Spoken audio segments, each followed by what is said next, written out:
Shalom, shalom, j'espère que vous allez bien. Pour cette paracha Vayetse, nous allons avoir l'honneur d'étudier non pas un personnage, mais deux personnages féminins. Les deux sœurs, les deux matriarches, les deux tzadékettes, Rachel Imenu et Léa Imenu. Nous allons comprendre à travers ces personnages, à travers ces deux femmes, en quoi elles étaient des sœurs complices, force de parole et de Emouna.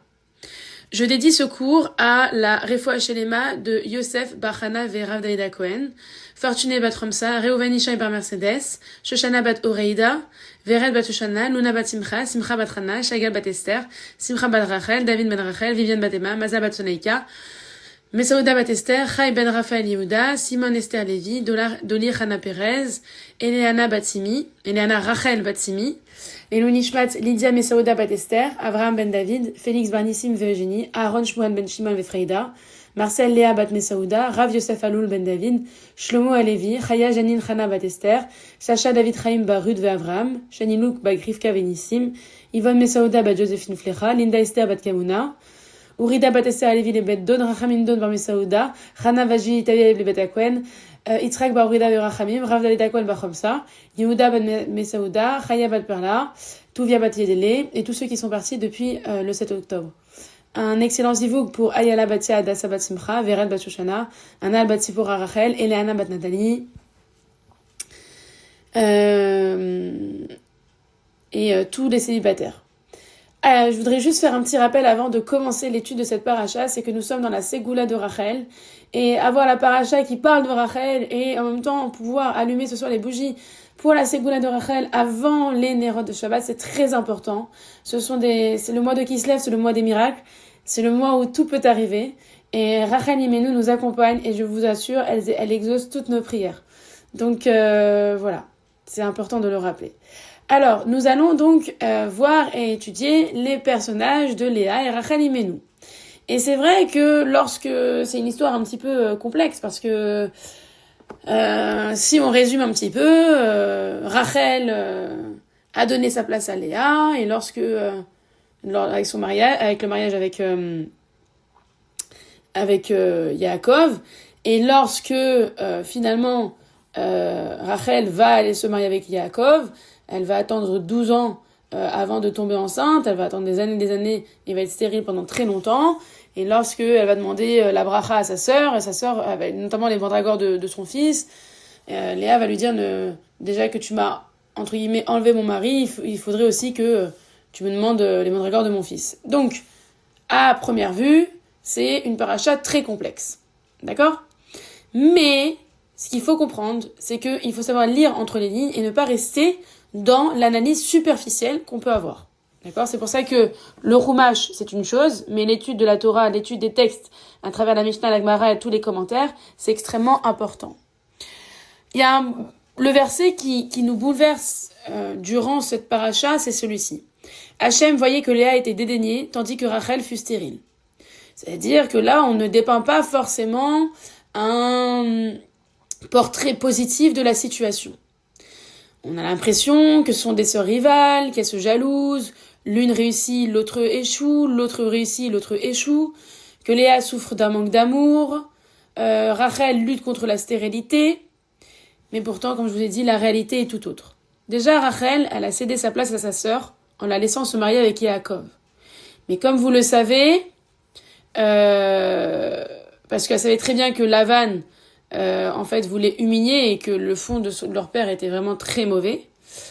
Mais ce qu'il faut comprendre, c'est que on va voir que Rachel a agi avec beaucoup de grandeur. En plus, elle va être, comme on l'a dit, confrontée à l'infertilité pendant 12 ans. Elle n'arrivera pas à tomber enceinte. Du coup, elle va demander à sa sœur les mandragores, qui étaient des plantes réputées pour les vertus fertilisantes, à Léa. Et comme je vous l'ai dit, qu'est-ce qu'elle va répondre ? Ça ne te suffit pas que tu te sois emparé de mon époux, faudrait-il encore que tu prennes les mandragores de mon fils ? Alors on se pose la question, pourquoi est-ce que Léa elle répond avec autant de virulence ? Est-ce que c'est la virulence ? Déjà, ce qu'il faut comprendre, c'est que Rachel a laissé sa place à sa sœur sous la choupa. Et elle a fait en sorte que Léa ne se rende jamais compte que c'était un service, qu'elle lui rendait un service. En effet, Rachel, juste avant, va lui donner le code qu'elle avait avec Yaakov pour être sûr que ce soit la bonne personne et qu'il n'y ait pas la fourberie de leur père qui se joue. D'accord ? Et donc Yaakov ne va pas se rendre compte que ce n'était pas Rachel puisque tout était aligné.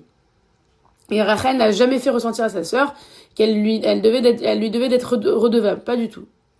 Donc ça c'est la première chose. La deuxième chose, c'est que Léa aussi va faire preuve d'une très grande bonté envers sa sœur. Le Talmud nous dit que lorsque Rachel est enfin tombée enceinte, Léa, elle aussi tombe enceinte de son 7e enfant, et elle dit à Hachem, maître de l'univers, je sais que 12 tribus doivent naître de Yaakov, j'ai déjà 6 fils, et Bila et Zilpa en ont chacune 2. Si l'enfant à qui je m'apprête à donner naissance est encore mon fils, la part de Rachel dans le peuple juif ne sera que d'un fils, ce qui est moins que nos propres servantes. À ce moment-là, Akadosh Baruch Hu a écouté la prière de Léa et a inversé les fœtus. C'est-à-dire que c'est Yosef que Rachel a porté et Dina que Léa a porté. Alors qu'à la base, c'est Léa qui portait Yosef et Rachel qui portait Dina.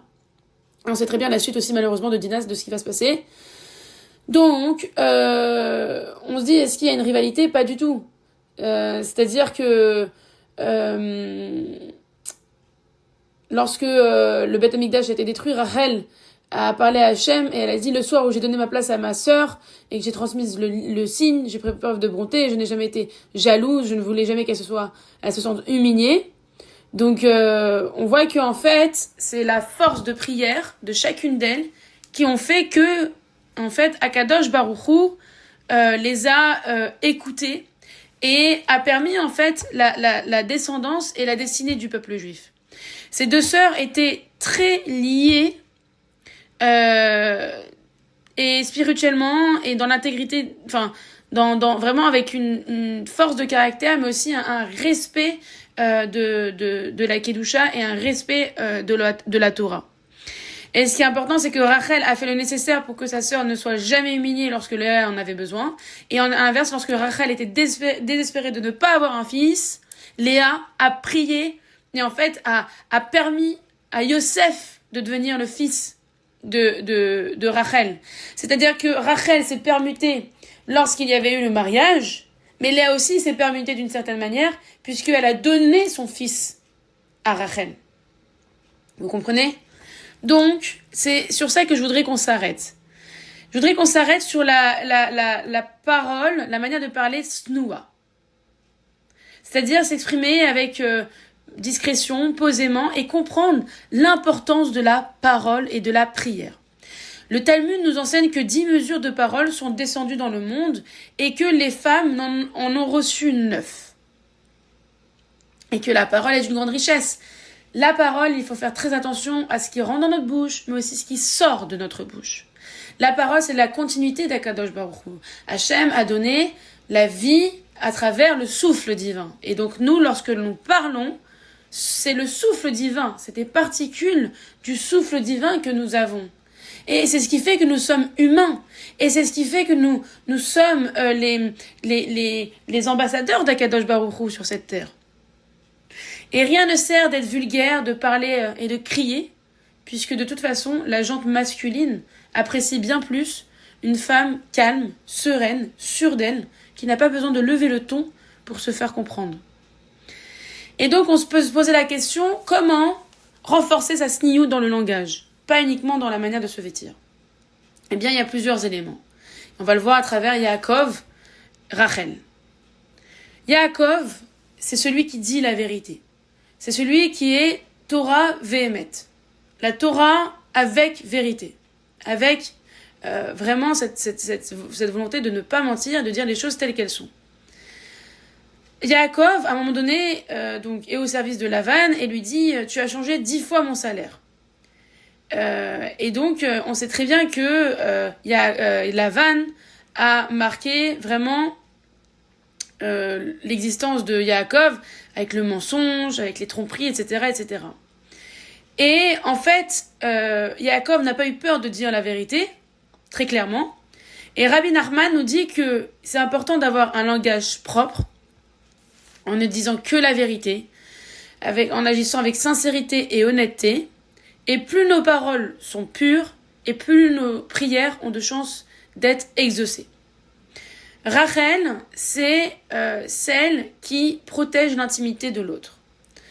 En effet, les femmes dignes et posées n'ont pas besoin de dévoiler beaucoup de choses sur elles, et encore moins de leur intimité, de leur ressenti, etc. Elles ne le font que si elles sont avec des personnes de confiance, de leur famille ou leur époux. Elles n'ont pas besoin d'exprimer à plus de personnes, ou leurs amis bien évidemment, mais encore moins à des inconnus.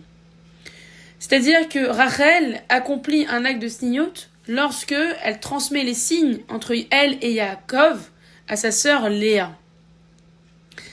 Donc le secret, c'est que cette transmission du secret, c'est tout fait pour que il n'y ait pas d'humiliation.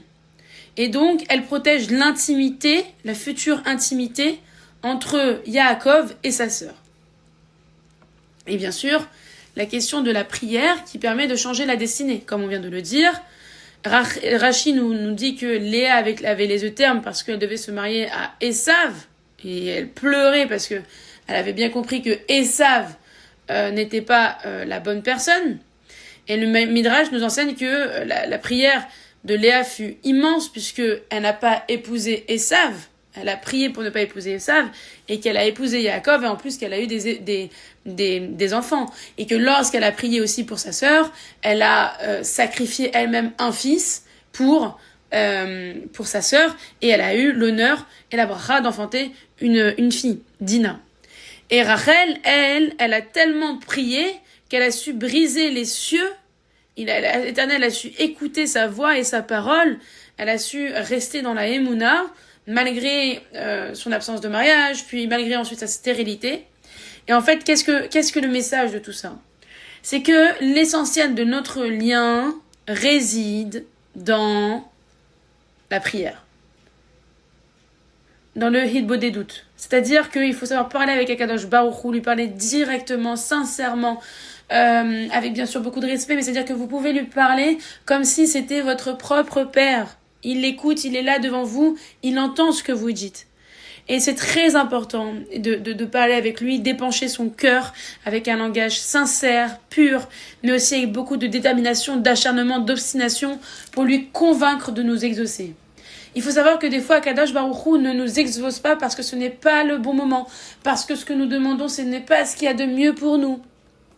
Mais lorsqu'on a le sentiment que ce que nous demandons et que nous nous mettons à pleurer parce que nous avons tant attendu pour que la chose se réalise, ou que c'est quelque chose qui est vraiment très important et de toute façon, c'est la volonté d'Akadosh Baruch Hu, alors à ce moment-là, lorsque l'on prie avec beaucoup de force, avec, comme je vous ai dit, même lorsqu'on arrive à pleurer avec les larmes, tellement et qu'on comprend que tout arrive par la force, la grâce et la bonté d'Akadosh Baruch Hu, et que lorsque l'on se remet à lui et entièrement à lui, et on comprend que notre vie est entre ses mains et entre rien d'autre, je peux vous assurer que tout s'élève vers Akadosh Baruch Hu.